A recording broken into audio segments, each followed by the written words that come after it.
So this passage in Luke has loads to teach us. One is there's a theme that runs all the way through Luke's gospel, and you might have picked it up. There's a real bias towards the poor. And you see that right from the start. We're probably familiar with the Christmas stories at this time of the year. But in Luke's gospel, it doesn't talk about the magi, the wise people who bring gifts of gold. It talks about the shepherds. Rather than focusing in Luke's gospel on Joseph, it focuses on Mary. In that culture, to focus on the woman was to focus on the one who was lesser in the relationship, even though that's obviously not right. And so you see all the way through Luke's gospel this big bias towards the poor. And then the rich man and Lazarus, again, there's this really stark picture of this guy dies and he goes to hell, and the other guy dies and he goes to heaven. And the only qualification, according to this story of Jesus, that you need to get into heaven is to be poor. And the only qualification for the rich guy, not the only one, but just a major factor, is the fact that he was rich and he chose not to care about anybody else but himself.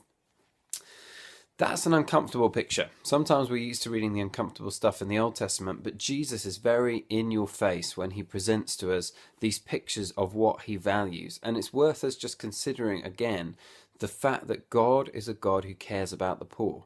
He's a God who's biased towards those who have been born into a world where they cannot get a break. There's a phrase that I read a little while ago that's haunted me ever since. It says, half of the world is clinging to life by its fingertips, while the other half entertains itself to death. And for us as the followers of Jesus, we are to remember once again that God cares about the poor. Moving on from this, the bit that's afterwards, there's so many difficult and hard and interesting sayings here. A couple of very quick thoughts. One is things that cause people to stumble are bound to come.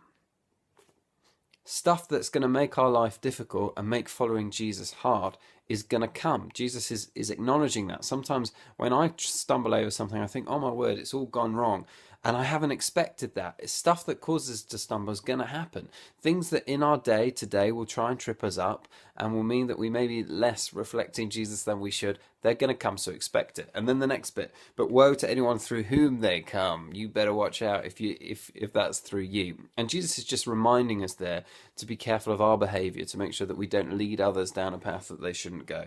And then the final thing that I'll pick up on is the disciples saying, we don't have any faith. Increase our faith. What a great prayer to pray. And then Jesus actually just reassures them, well, if you've only got a tiny bit of faith, you can do more than you imagine. And I often say to the Lord, Lord, increase my faith. I wonder maybe if I do a little bit better, if I just took the tiny bit of faith that I do have, because there isn't much, but there's a tiny little bit in there.